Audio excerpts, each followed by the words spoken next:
Hello friends, आज जो video share कर रही हूँ ये जो अनसीन वीडियो डे 56 का यानी कि वीकेंड के बाद के जितने अनसीन वीडियोस हैं ना वो सारे आप लोगों के साथ शेयर कर रही हूँ। तो अगर आप चैनल पर नए हैं तो चैनल को सब्सक्राइब ज़रूर कर लीजिएगा और बेल को प्रेस करके ऑल पर सेट कीजिए। और इससे पहले के वीडियोज़ अगर आपने नहीं देखे हैं तो आपको वो प्लेलिस्ट में एंड स्क्रीन में और आई बटन में मिल जाएंगे, जाकर ज़रूर चेक कीजिएगा। साथ ही साथ मेरा जो सेकंड चैनल है उसका लिंक डिस्क्रिप्शन बॉक्स में है। अगर आप ब्लॉगिंग, ब्यूटी, मेकअप इन सब चीज़ों की वीडियोस देखने में इंटरेस्टेड हैं तो उस चैनल पर भी विज़िट कर सकते हैं। चलिए वीडियो स्टार्ट करते हैं। यहाँ पर जो इनकी फालतू की बकवास है वो देखने को मिली है, लेकिन फिर भी मेरे को वीडियो शेयर करनी पड़ती है क्योंकि ये वीडियो है अनसीन है, तो इस वजह से मुझे आप लोगों के साथ शेयर करना पड़ता है। यहाँ पर भाव और शीमांशी और जहरीली वाली ये 3 लोग होते हैं और यहाँ पर भाव बोलता है कि अब इसकी नकल करनी पड़ेगी, यानी कि शीमांशी जो है उसकी नकल करने की बात यहाँ पर बोलता है भाव। तो यहाँ जहरीली वाली भी उसको बोलती है कि हाँ इसकी नकल करके दिखाओ। अच्छा, यहाँ पर ट्राई करता है भाव बात नकल करने की शीमांशी की, और नकल करता है, कहता है पहले थोड़ी देर बैठेगा और फिर उसके बाद कुछ नहीं बोलता, बस चुपचाप बैठा रहता है। तो मतलब कि यहाँ पर फिर यहाँ बोलती है शीमांशी कि भाव और ऐसे क्या कर रहा है। तो फिर यहाँ वो बोलता है कि रुक जा, अभी सुबह हुई है और मैं एकदम से ही थोड़ी वो करने लग जाऊंगा। मतलब कि सुबह उठते साथ ही शीमांशी मैडम का ये रूटीन होगा कि वो बिल्कुल शांत होकर और चुपचाप बैठती है और इधर उधर घूरती रहती है। तो यहाँ फिर उसके बाद भाव बोलता है उंगली ऊपर करके और कहता है कि आप मेरे से इस तरह से बात नहीं कर सकते, you don't talk to me like this.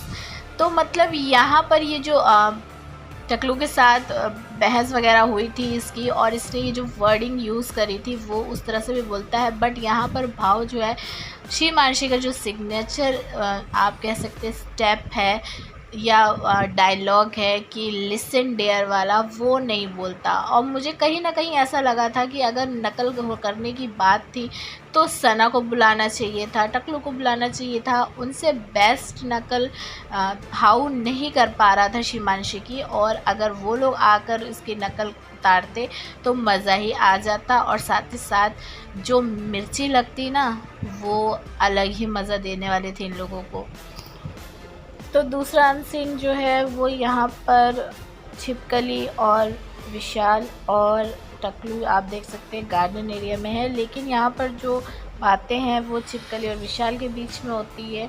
यहाँ पर विशाल जो है श्रद्धा आर्या और आलम उनके बारे में बता रहा होता है कि श्रद्धा आर्या किस तरह से एक्ट करती है, सारे बात करते हैं और वो किस तरह से बीच में अपने में खोई रहती है। साथ ही साथ यहाँ पर तारीफ़ भी करता है विशाल उसकी कि बहुत अच्छी डांसर है, और बताता भी है कि आलम के साथ ब्रेकअप हो गया। तो ये सारी बातें होती हैं। तो यहाँ जो है छिपकली वो अपने आप को ही फेमस बताने पे तुली हुई होती है, और जिस तरह से जो उसका नेचर था यहाँ पर भी वो चीज़ करती हुई दिखाई दी है। और कहती है कि हम तीनों की जो है बहुत ज़्यादा वीडियोस हैं, और मतलब बहुत सारे जो रिपोर्टर्स हैं वो हमेशा हमारी वीडियोस जो है वो डालते थे, वायरल करते थे।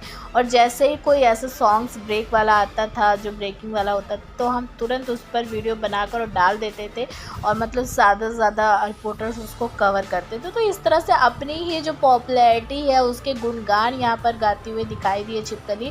और ये आप कह सकते हैं कि खुद के मुंह मियाँ मिट्ठू बनती हुई हमेशा दिखाई दी है। ये खुद विशाल के साथ लिपटा चिपटी उसके साथ हमेशा खीखी करती रहती थी, और ये सारी चीज़ें जब सना अगर करती थी पारस के साथ या किसी और के साथ भी, तो मतलब फालतू के बकवास करना, उसको डिफेम करना, उसके कैरेक्टर के बारे में बोलना इन लोग का शुरू हो जाता था। लेकिन खुद वही चीज़ कर रहे हैं तो इन लोगों को कोई फ़र्क नहीं पड़ता था। तीसरा अनसीन जो है वो भी इन्हीं लोगों का है। यहाँ पर भी ये लोग फालतू की बकवास करते हुए दिखाई दिए हैं। कुछ नहीं मिला तो हाथों के ऊपर बात शुरू कर दी। मतलब यहाँ पर टकलू को आप जानते ही हैं कि वो बहुत ज़्यादा हाथ फेंक कर और लिपटा चिपटी करते, टचिंग करते हुए बात करता था छिपकली के साथ, और यहाँ पर वो वही कर रहा था। और उसके हाथ लगाते ही यहाँ पर छिपकली कहती है कि अपना हाथ देख, मेरा हाथ देख, मेरी बाजू देख, और मुझे बहुत ज़ोर से लगता है। तो यहाँ पर टकलू बोलता है कि मेरा हाथ जो है देख बिल्कुल सॉफ्ट है, मतलब जैसे लड़कों के होते हैं ना खुरदुरे से भारी, वो ऐसे नहीं है। तो यहाँ पर छिपकली कहती है कि मैंने तो किसी लड़के के ऐसे हाथ नहीं देखे। या तो यहाँ टकलू बोलता है कि सिड के देख ले और विशाल के देख ले और आसिम के देख ले, तो मतलब इन सब के जो है वो भारी हाथ है, खुरदुरे हाथ हैं। और यहाँ पर अपनी तारीफ़ करता है कि मेरे जो है बिल्कुल सॉफ्ट हाथ हैं। तो मतलब कि पहली बात तो ये कि इसके सॉफ्ट हाथ हैं, मतलब आदमियों की तरह या लड़कों की तरह इसके हाथ नहीं है टकलू के। दूसरा, छिपकली ये भी बोल चुकी है कि टकलू से उसको लड़कों वाली वाइब्स नहीं आती, उसकी जो हरकतें हैं वो भी लड़कों जैसी नहीं लगती। तो मतलब कि हम इन सब चीज़ों के क्या मतलब निकालें? क्या इसका मतलब ये लड़का है भी या नहीं? मतलब तो ये आप मुझे कमेंट करके ज़रूर बताइएगा कि इन लोगों की इन सब बातों से क्या मतलब निकलता है। और इनकी बजाने के लिए किसी और की ज़रूरत ही नहीं थी, क्योंकि ये खुद ही खुद की बजवाते रहते थे। और पूरे बिग बॉस सीज़न में इन्होंने यही चीज़ें करी हैं और बिग बॉस से बाहर आने के बाद भी यही करते हुए दिखाई दिए हैं। यहाँ पर जो लास्ट अनसीन बता रही हूँ, यहाँ पर जो दो महान हस्ती हैं, जो दो महान औरतें जो लाइफ के ऊपर, जो पार्टनर और रिलेशनशिप के ऊपर ज्ञान देते हुए दिखाई दी हैं, वो आपको मैं बताने वाली हूँ। जो एक मोमो और दूसरी शिमांशी, मतलब दोनों ही पार्टनर और रिलेशनशिप को लेकर इतनी ज्ञान वाली बातें बांट रही थी कि मुझे सुन के एकदम से सदमा सा लगने लगा था। यहाँ पर शिमांशी अपने और चाव के रिलेशनशिप के बारे में बातें बताती है। बोलती है कि चाव और मेरा रिलेशनशिप जो है 9 साल हो गया है, तो कुछ तो बात होगी और उन्हें जो है मुझ पर बहुत ज़्यादा ट्रस्ट है। उन्होंने मुझसे क्या कहा था यहाँ पर आने से पहले, तुम्हें जो करना है तुम वो करो, बस इतना ध्यान रखना कि मेरी फीलिंग्स जो है तुम्हारे साथ जुड़ी हुई है। साथ ही साथ यहाँ पर ये भी बोलती है कि अगर बाय चांस वो जो ट्रस्ट है वो टूटा, तो उसके बाद देखा जाएगा तब क्या होता है, और उस टाइम लाइफ जो है वो ख़त्म तो नहीं होती। और ये बात जो है नल्ले की तरफ देखकर बोलती है शिमांशी।